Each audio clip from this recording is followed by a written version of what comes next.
Regional కోఆర్డినేటర్లు district లెవెల్లో జిల్లా స్థాయిలో ఈ క్యూఆర్ కోడ్ను ఇలా స్కాన్ చేస్తారు. స్కాన్ చేస్తేనే ఆటోమేటిక్లీ చంద్రబాబు నాయుడు గారి మేనిఫెస్టో దాంట్లో నుంచి బయటకు వస్తుంది. బటన్ నొక్కితే ఆయన మేనిఫెస్టోలో ఏం చెప్పినాడు అన్నది.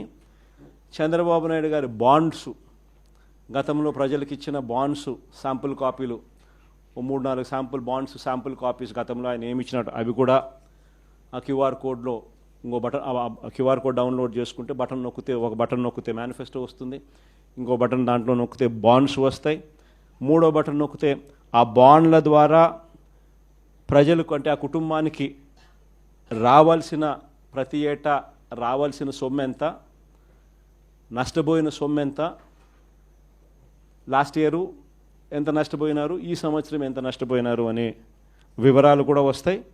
ఇది కాక ఇంకో బటన్ నొక్కితే ప్రజలంతకు ప్రజలే కూడా సులభంగా క్యాలిక్యులేట్ చేసుకునేటట్టుగా ఇదిగో ఈ పథకం అదే బాండ్ ఫార్మాట్లో, ఇదిగో ఈ పథకానికి ఎంతమంది పిల్లలు ఉండారో మీరే రాసేసేయండి, ఈ పథకానికి డబ్బు ఎంతో పక్కనే ఉంది, ఇంటూ క్యాలిక్యులేషన్ ఎంతో మీరే పక్కన రాసేసేయండి. సో ఎంత అమౌంట్ మీకు మీ కుటుంబానికి చంద్రబాబు నాయుడు గారి మేనిఫెస్టో వల్ల రావాలనో మీరే లెక్క కట్టేసేసి రెడీగా ఉండండి.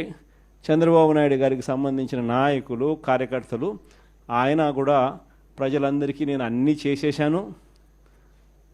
చేసేశాను అని చెప్తా ఉన్న నేపథ్యంలో వచ్చినప్పుడు ఇదిగో నాయన బాండు నువ్వు ఇంతకుముందు ఇచ్చినావు, మా కుటుంబానికి నీ మేనిఫెస్టో ప్రకారం ఇంత డబ్బులు మాకు రావాలా, నీ పుణ్యాన ఇంత బాకీ ఉండాలి, మీరు ఎప్పుడు మాకు డబ్బులు ఇస్తూ ఉన్నారు గత సంవత్సరానికి సంబంధించింది, ఇదిగో ఈ సంవత్సరం కూడా మాకు ఇంత రావాలా అని చెప్పి రెడీగా ఇచ్చేదానికి ఫార్మాట్ కాపీ. ఇవన్నీ కూడా ఈ క్యూఆర్ కోడ్